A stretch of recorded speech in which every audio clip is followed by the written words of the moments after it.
ትዝታችን በኢቢኤስ ቴል አቪቭ እስራኤል ገባ።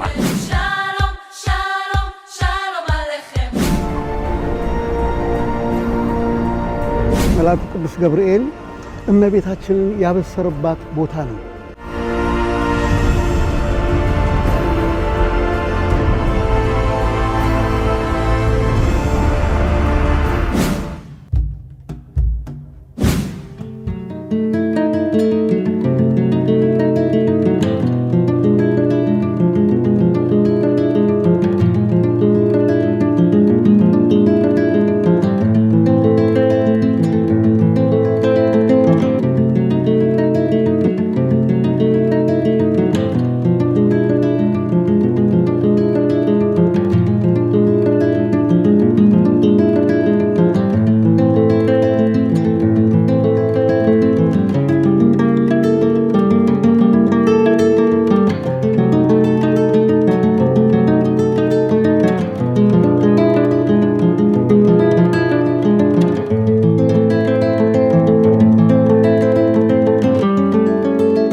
ትዝታችን በኢቢኤስ ነው። ካረፍንበት ሆቴል ወጣ ብለናል። እንግዲህ ዛሬ ደግሞ የተዘጋጁልንን የጉብኝት ስፍራዎች አብረን የምንመለከት ይሆናል።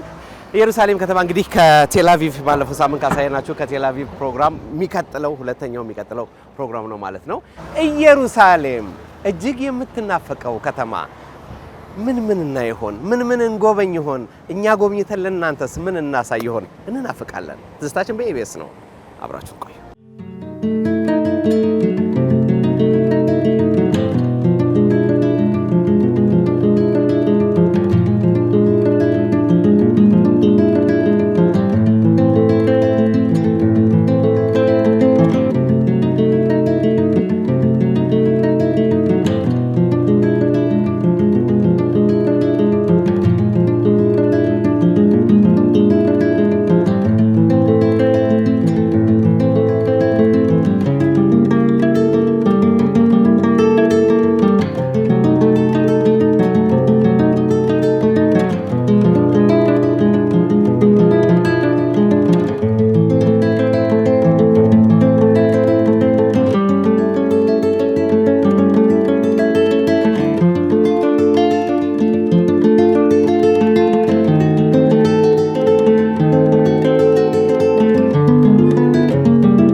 የእስራኤልን ፓርላማ ለማየት እድል ገጥሞናል። በፓርላማ ውስጥ ነው የምንገኘው። እንግዲህ በዚህ ፓርላማ ውስጥ ታሪካዊ አመጣጡንና እንዲሁም ደግሞ ታሪኩን ሊያሳዩን ወደዋል ፈቅደዋል። እንገባና የእስራኤል ፓርላማ ታሪክ አብረን እናያለን ማለት ነው። ትዝታችን በኢቢኤስ እስራኤል ጀሩሳሌም።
በቅድሚያ በጣም ነው የማመሰግነው። አመሰግናለሁ። ሾውን እንዳየው ነገርኩ። ቅዳሜ ከሰዓት ዩዲ ደጉድ ጆብ ጥሩ ስራ ነው የምትሰራው። እናመሰግናለን። በጣም እናመሰግናለን። መልካም እንተዋወቅ። ጸጋ እባላለሁ። ጸጋ ፈንታሁ መላኩ። የተወለድኩት ጎንደር ከተማ ቀበሌ 4 ሩፋኤል ከፍተኛ 1 ወደ እስራኤል የመጣሁትኝ በፈረንጆቹ በ84 ነው። ያ ማለት 41 አመት የተማርኩትኝ ኢትዮጵያ ጻድቁ ዮሐንስ የ75ኛ ዓመት በዓል ሰርተናል እኮ ትዝታውን ሰርተናል። ኦኬ ዛሬ ተማርኩት። ማን ነው ሙዚቀኛው እኮ ስለ ትምህርት ቤቱ ዘፈን ዘፍኗል እኮ ስለ ራሱ ትምህርት ቤት ታምራት ሞላ ወይ ዛኔ የተወለድኩብሽ ያደኩብሽ ሀገር ለምለሚቱ ጎንደር ነው። ጻድቁ ዮሐንስ አሁን ትዝ ይለኛል የልጅነት መንፈስ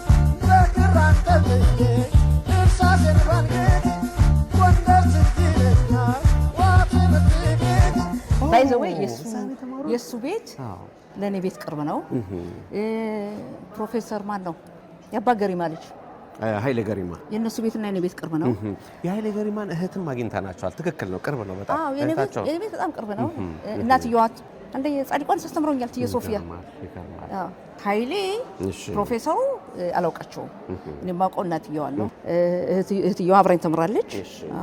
እና እናትየዋ ምንድነው ሳይንስ ያስተምሩ ነበር። ጻድቁ ዮሐንስ ይገርማል በጣም። ይሄ እንኳን አነሳ ነው ይሄን ነገር። አበበ ተካ ሙዚቀኛው እዛ እንደተማረ ሰምቻለሁ። አሁን በምን ስራ ላይ ነው ያሉት? በምን ሙያ ላይ ነው ያሉት? በምንስ ማድረግ ላይ ነው ያሉት? ዩኒቨርሲቲ የተማርኩት እዚህ ነው። ጋዜጠኛ በሙያ 34 አመት ሰርቻለሁ። የጀመርኩት በአማርኛ ሬዲዮ ጣቢያ ነው። ከዛ የአማርኛና የትግርኛ ሬዲዮ ጣቢያ ዳይሬክተር ነበርኩ። አማርኛ ብዙ አመት አግኝተን ሰርቻለሁ ብሮድካስት። ከዛ 7 ቋንቋዎችን ዳይሬክተር ነበርኩ። ቀጥሎ የሂብሩ ቻናል 1 የሚባል የሂብሩ ሬዲዮ ጣቢያ በእስራኤል ሀገር የመጀመሪያዋ ሴት ዳይሬክተር ነበርኩ። ቴሌቪዥን ፕሮግራም ነበረኝና በሚዲያው ብዙ አመት ነው የሰራሁት። ፒኤችዲ ጆርናሊዝም እና ፖለቲካል ሳይንስ ነው። ዩኒቨርሲቲ ያስተምራለሁ። መጽሐፍን ጽፌያለሁ። መጽሐፌን ያስተምሩታል በእስራኤል ዩኒቨርሲቲዎች፣ ኮሌጆች። ምን የሚባል መጽሐፍ ነው? እንትን ነው ስለ ቤተ እስራኤል ታሪክና ኢንቴግሬሽን ፕሮሰስ እዚህ ስላለው ነው። እና how the media is cover ሚዲያ እንዴት ከቨር ያደርገዋል ያም አለ። እና ይሄ ነው እንግዲህ ቤተሰብ በሙሉ እዚህ ነን። የሁለት ልጆች እናት ነኝ። ትንሹ ልጄ ሃይቴክ ሰው ነው። ትልቁ ልጄ ሜዲካል ዶክተር ነው። ወንድሞች አሉ። ቤተሰቡ በሙሉ እዚህ ነው። እና ጎንደር በነበርኩበት ሰዓት ቫሊቦል እጫወት ነበር። እሺ ይሄ ፎቶግራፍ ጎንደር ነው። እሺ ቫሊቦል እጫወት ነበር። እና እንግዲህ ከመወዳቸው ፎቶዎች ይቺን አሳንዷ ኢቭን በእስራኤል ፓርላማ ውስጥም አለ ፎቶዬ። እውነት እና ኳስ ወድ ነበር፣ ሳይክል መጋለብ ወድ ነበር። ያ ነው። በጋዜጠኞች ብዙ አመት ሰርቻለሁ። በማህበሩ ብዙ ተመርጬ አገልግያለሁ። የእስራኤል ማህበር የጋዜጠኞች ማህበር ኤቲክስ ፍርድ ቤት አለ። ዳኛ ሁኜ አገልግያለሁ ብዙ አመት። እስራኤልን በመወከል ብዙ አገር ዙሪያለሁ። በአሁኑ ሰዓት የእስራኤል ፓርላማ አባል ነኝ። የሊኩድ ፓርቲ በጠቅላይ ሚኒስትር ቢንያሚን ኔታንያሁ የሚመራው ፓርቲ በጣም ማደንቃቸው ጠቅላይ ሚኒስትር ናቸው። ሌላው በኔ ደረጃ ያሉ ሰዎች ወይም ደግሞ በኔ እድሜ የመጡ ሰዎች ብዙዎቹ ትኩረት ያልሰጡበት አንድ ደስ የሚል የምኮራበት ልጆች አማርኛ ይናገራሉ። ግን በእናቴ ኃይል ነው። እኔ ጊዜ የለኝም። እናቴ ምን አለች መሰለህ? ገንዘብ የለኝም ማወርሳችሁ እዚህ የተወለዳችሁ የልጅ ልጆቿን በሙሉ አማርኛም ታነጋግራቸው። እኔም በዚህ ትኩረት አደርጋለሁ። አገራችን ያለን ያህል ስሜት ነው የተሰማንኛ። የመጀመሪያ ጊዜ ነው እኔም ስመጣ ኮኔክት የሚያደርግ ነገር አለ። የባዕድ ነገር ስሜት ምንም የለንም። ሁላችንም እያወራ ነበር ጋዜጠኞች እና እናንተም እዚህ ስትኖሩ ያለው ስሜት ምን ይመስላል? የሚገርምህ እኔ ብዙ ወደ ውጭ በሚሄድበት ሰዓት ኢትዮጵያኖች በተለያየ ዓለም አገኛለሁ። እዚህ ያለ ስሜትና ያን አንድ አይደለም። እኛ ቤታችን ነው። እኛ ኢትዮጵያ ቤተ እስራኤሎች ኢትዮጵያ በንኖርበት ሰዓት ስንት ሺህ ዓመት ኢየሩሳሌም እንመለሳለን። ሀገራችን ቤታችን ነው ያደግነው እና ያ በዛ ስላደግን ሁልጊዜ የምንጠብቀው ኢየሩሳሌም መምጣት ነው።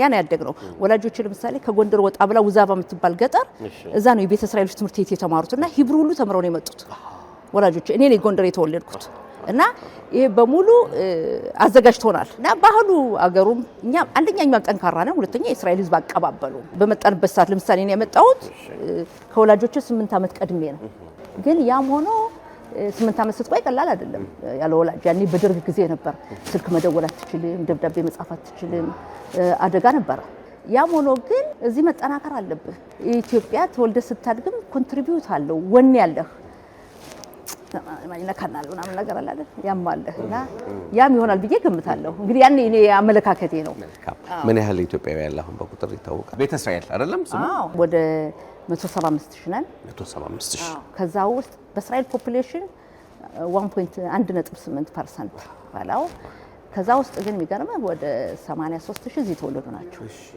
በዛ ላይ ደግሞ ትንሽ ነው የመጡትን እስከ 5 ዓመት ያሉት እዚህ እንደተወለዱ ቁጥራቸውና በጣም ወጣት ኮሚኒቲ ነው ያለን እዚህ ወደ አገሩን ለመልመድ ቀላል ነው ተለማመደዋለ ቋንቋውን ተሎ ተለምደዋለ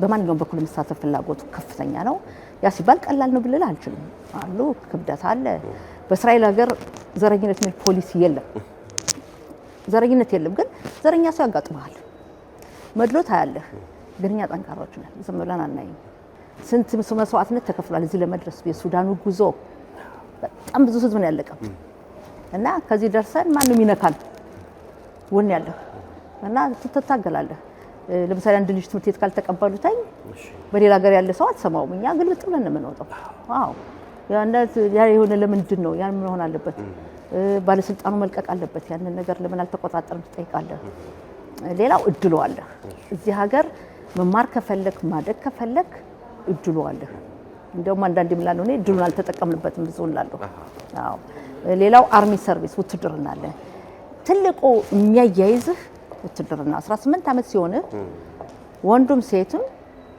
ወይ ውትድርና ትሄዳለህ ወይ ብሔራዊ አገልግሎት አለ ናሽናል ሰርቪስ ያያይዝሃል ጦር ሜዳ ላይ አብረህ ተዋጋ ከዛ በኋላ እስከ ህይወት ፍጻሜ አትላቀቅም ያለ እንደገና የእስራኤል ውትድርና አገልግሎት ተቀጥራ አይደለም ትሄደው ለደሞዝ ተመልምለህ አይደለም ኖ ለሀገርህ ነው ውድ ልጅህን የምታስረክብ ያ ነው ለጉብኝት የሚመጡ ሰዎችን የማግኘት አጋጣሚው አለ ስሜታቸውን የመጠየቅ በተለይ ወደ ኢትዮጵያ ወደ ከኢትዮጵያ ወደዚህ ለሚመጡ ከኢትዮጵያ ወደዚህ የሚመጡ አስጎብኚዎች ነው የሚያመጧቸውና ብዙ ጊዜ ከኮሚኒቲው ጋር የሚገናኙ አይመስለኝም ለምን ይመጣሉ ቅዱስ ቦታዎችን አይተው ይመልሷቸዋል ጥሩ ጥያቄ ነው ያነሳው ጥሩ በጣም ጥሩ ጥያቄ ለምንድን ነው በተለይ ይሄ ነገር አስፈላጊ ነው ከመጡበት ሰዓት ከኮሚኒቲው ጋር መገናኘት አለባቸው ከኮሚኒቲው ጋር ካልተገናኘ ኮሚኒቲውን አታውቀውም በጨራሽ አታውቀውም አንደኛ ክራውድ ጠባብ ፕሮግራም ስለሚመጡ ያን የሚያዩትን ቦታ አይተው ይሄዳሉ እና አንድ ጊዜ የተወሰነ ጊዜ ከኮሚኒቲው ሰው ጋር ቢገናኙ መልካም ነው ላለው ሌላው የኢትዮጵያ ቤተ እስራኤል ኢንጆይ የሚያደርገውና ጉብኝት የሚሄደው የት ነው ኢትዮጵያ የማይሄድ ሰው አታገኝም ሌላው ወጣቱ ደግሞ በተለይ አዳሪ ትምህርት ቤት ምናምን የሚማሩ ልጆች እየተደራጁ ይሄዳሉ አዳሪ ትምህርት ቤቶች ወስዷቸው ሊያሳዩአቸው በተለይ ወላጆቻቸው የተወለዱበትን ቦታ እንዲያዩ የሚገርምህ ኢትዮጵያ ደርሰው ሲመለሱ ይለወጡባል የበለጠ ለወላጆቻቸው ክብር ይሰጣሉ ያመለካከቱ ሁኔታ እንትላሉና በዚህ ጥሩ ሁኔታ ነው ለምለው እንደኔ ብትጠይቀኝ እዚህ የተወለዱ ልጆች እዛ ሄደው ማየት አለባቸው ይቀኙልሻል ይዘመለሻል ለማዲስ ነሽ ጎንደር ይሎሻል ያሞግሱሻል ያወድሱሻል የታሪክ ሀገር ጎንደር ይሎሻል ሙዚቃ የጥላሁን ገሰሰ እሺ የጥላሁን ገሰሰን ወዳለው እሺ እናቴ ታምራት ሞላን የምትወደው አባቴ ሞቷል ከ24 ዓመት በፊት እሺ እና የጥላሁን ገሰሰ ሙዚቃ በጣም ወድ ነበር አንድ የሚያስቅ ነገር ልንገርህ ድሮ ሙዚቃ እዚህ ማግኘት በጣም ከባድ ነው ሙዚቃ የአማርኛ ሙዚቃ በቃ ካገኘ አንዱ ካንዱ እያራበበ ካሴት ይሰጣል ካሴት የለም በድሮ ጊዜ እዳ ሰዎች ኮፒ አድርገው ሰጡ እሺ ጥላሁን ደስ ብሎኝ መኪና ውስጥ አርጌ ሱባሮ ነበረችኝ አሮጌ መኪና ደስ ብሎኝ እየሰማው ሰማዳለው ከዛ አሁን ቦታ ቆሜያት መኪናዬን ሰረቁኝ ሰረቁኝና ከዛ ኢንሹራንስ ይመልስልሃል ግን ካሴቱ ማን ይመልስልሃል በጣም አይገርምም? ካሴትና ጓደኞቼ አብሮኝ ሰሩን በሬዲዮ እስካሁን ይስቁብኛል። መኪናዋ ተሰርቆ የቆጫት ግን ካሴት ይታገኛል። እውነት ነው። ያ ነበር። ሌላው አንዴ ፓሪስ ሄድኩና እንትን ነበር ዲስክ ምሸጥ ያለማየሁ እሸቴና ያስቴር አወቀ እንትን አለ አፍሪካን የሚል ፓሪስ ውስጥ ትልቅ የሙዚቃ ስቶር አለ። አይተው ከሆነ እንጂ አሁን አላውቅም። ብዙ ጊዜ ነው ኤጀዛ ያንን ገዛውና አመጣው።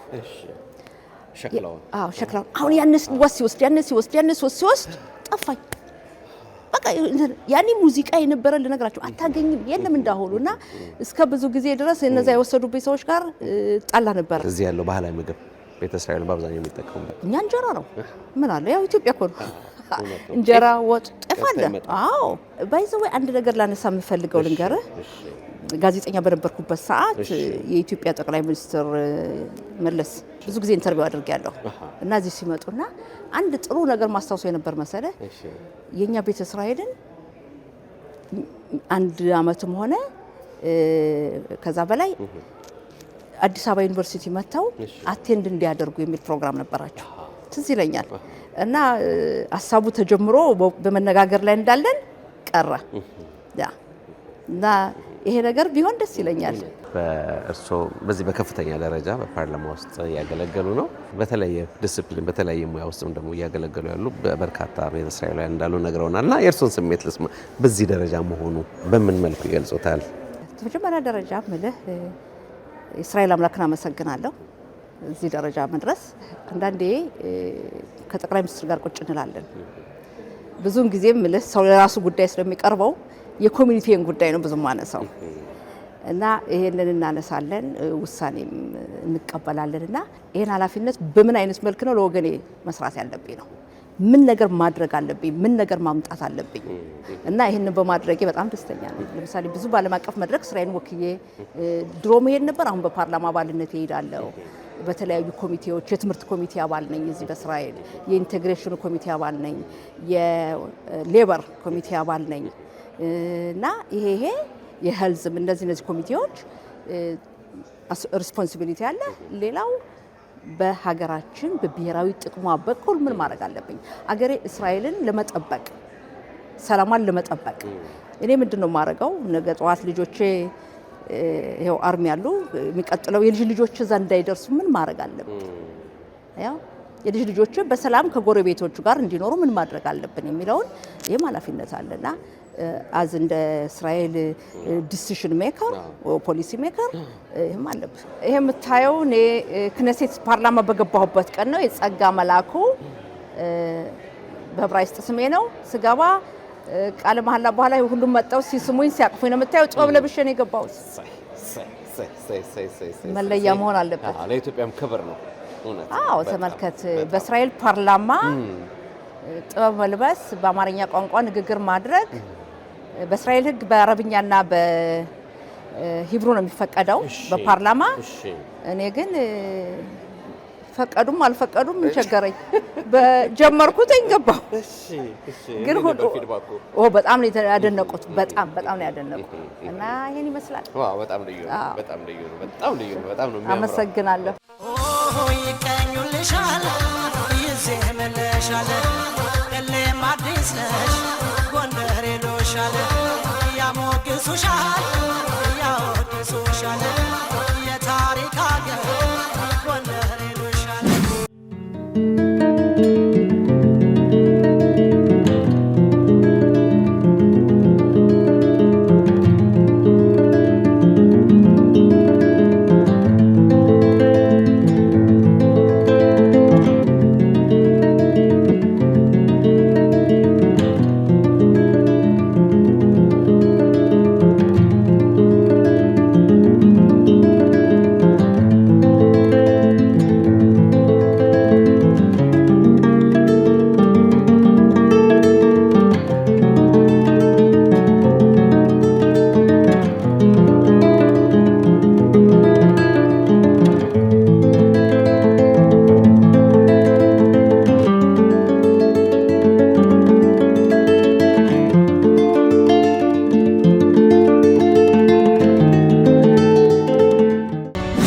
ትዝታችን በኢቢኤስ ነው በኢየሩሳሌም ትዝታውን ወደ እናንተ እየነገረ ይገኛል። በዚህ የሚገኙ ቤተ እስራኤሎችን በጣም በርካታ ናቸው። የእስራኤልን ያጠቃላዩን ታሪክ እንዲሁም ደግሞ በዘመን መካከል የገጠማትን ችግሮችም ደስታዋንም ሀዘናውንም እግረ መንገድ እየተመለከትን እንገኛለን። አሁን ደግሞ የሬዲዮ ስቴሽን ልንጎበኝ በበሩ ላይ ነው የምንገኘው። እኔ ሬዲዮ በግሌ በጣም ወደው ሚዲየም ነው። በዚህ በእስራኤል ሀገር የሚገኘው ሬዲዮ ጣቢያ ምናልባት በአማርኛ ቋንቋ የሚተላለፉ ፕሮግራሞች ይኖሩ ይሆን አላወቅኩም። ውስጥ ባለሙያዎች ስላሉ እነሱ ይነግሩናል። አስጎብኚዎቻችን የሬዲዮ ስቴሽን ምን ብዬ እንደማነበው ግራ ስለገባኝ ነው በእውነት ስሙ ምንድን ነው የሚለው ነገር በትክክል መጥራት ስላለብን ውስጥ ገብተን አብረን እናያለን ማለት ነው። ትዝታችን በኢቢኤስ ከእስራኤል የሬዲዮ ጣቢያውን ጉብኝት እንዲህ እንቀጥላለን። አብራችሁ ቆዩ።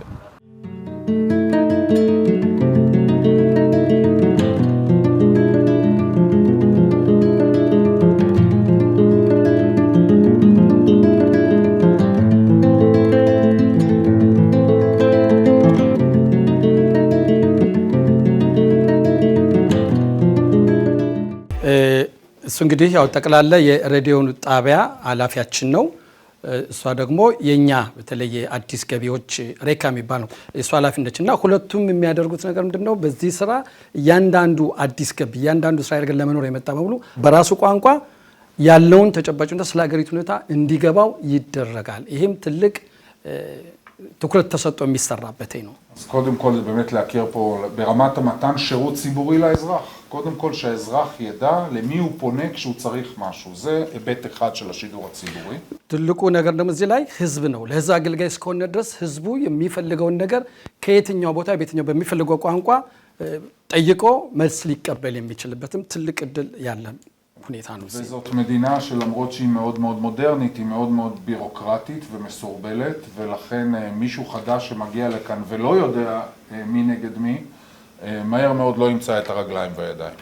እንግዲህ ሀገራችን እስራኤል ያደገች እንደምትባል ከመባሉም ባሻገር ቢሮክራቲያው በጣም የበዛበት ሀገር ነችና እንግዲህ አንድ አዲስ ገብ መጥቶ አንድ ነገር አገኛለሁ ሲል በራሱ የሆነ የሚያነጋግረው በራሱ ቋንቋን የሚያግባባው ካላገኘ ወዲያውኑ የመጣበትን እግሩን ተመልሶ የመመለስ እድል አለው። ሲያ እንዳይሆን ከወዲሁ ታስቦበት ይሄ እንዲስርጭት የተዘጋጀ ነው። פן נוסף של החשיבות של השידור הציבורי בייחוד לאוכלוסיות שלא דוברות עברית זה קודם כל לעדכן אותם בחדשות. מדינת ישראל היא מדינה עם הרבה מאוד חדשות. אני חושב שיום חדשותי אחד במדינת ישראל שווה לשבועיים ביום רגיל באירופה. ואנחנו רוצים לעדכן את האנשים החל ממה קורה בגזרה הזאת ומה קורה בגזרה ההיא, וכשיש מלחמה וכשאין מלחמה אנשים פה גם אוהבים להיות מעודכנים וגם צריכים להיות מעודכנים כל הזמן, וזה הפן הנוסף של החשיבות. በተጨማሪ ሀገራችን እስራኤል እንግዲህ እናንተ ታውቁታላችሁ በየቀኑ አዳዲስ ዜና የሚወጣበት ሀገር ነው። ስለዚህ እያንዳንዱ ሰው በራሱ ቋንቋ ስለ ሀገሪቱ ተጨባጭ ሁኔታ ምን እየሆነ እንደሆነ የግድ ሊገባው ይገባል። እኛም ኃላፊነት አለን ለነሱ ማስረዳትና ማወቅ አለበት። ስለዚህ አንዲት ዜና እስራኤል ሀገር በተወሰነ ሰዓት የምትወጣው በአውሮፓ ወይም በሌሎች ላይ አንድ ሳምንት መነጋገር ይሆናል። እንግዲህ ለእናንተ አዲስ አይደለም እንዴ? והדבר האחרון שרציתי לומר בהקשר הזה זה שאנחנו גם באמצעות הרדיו בשפות אנחנו משמרים ומחזקים את הקשר ליהדות בתפוצות, ליהודים דוברי השפות השונות שנמצאים ברחבי העולם, ואנחנו משדרים גם להם, גם הם קהל היעד שלנו. ከዚህም ባሻገር በተለያዩ ቋንቋዎች የምናሰራጫቸው ስርጭቶቻችን ከእስራኤል ውጪ የሚኖሩም ይሁዳውያን አሉ። እነሱም በራሳቸው በገዛ ቋንቋቸው ስለ ሀገራቸው ሁኔታ ይገባቸዋል ያለውን ሁኔታ እንደገና ደግሞ ግንኙነታችንም የበለጠ እንዲጠናከር ይሄም ትልቅ ድልድይ ሆኖ አቆራኝቶ ይዞናል እና ይሄም አንድ የሬዲዮ ጣቢያው የሚሰጠው አገልግሎት ነው። 250 ሺህ በላይ ተከታዮች አሉ እና ይሄ ደግሞ እኛ ትንሽ አንገታችን ቀና አድርገን የምንሄድበት ነው።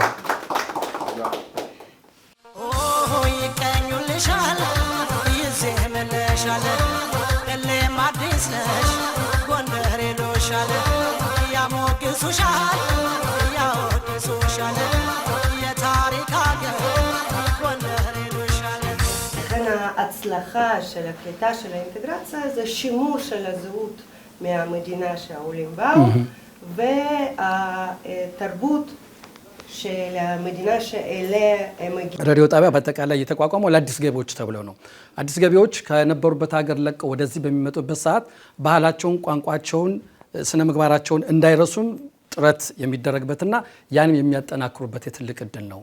ለዚህም ይህ በየቋንቋው የሚሰራጨው ስርጭት በጣም አሳሳቢና አስፈላጊ ነው።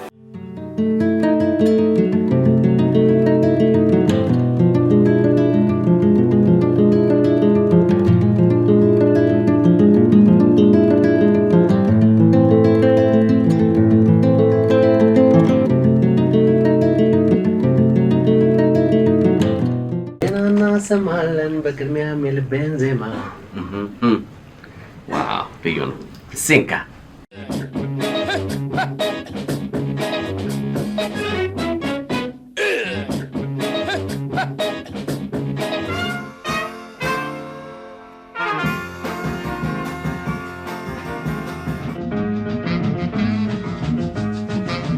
ውባይናማ ከእግር እስከ ራሷ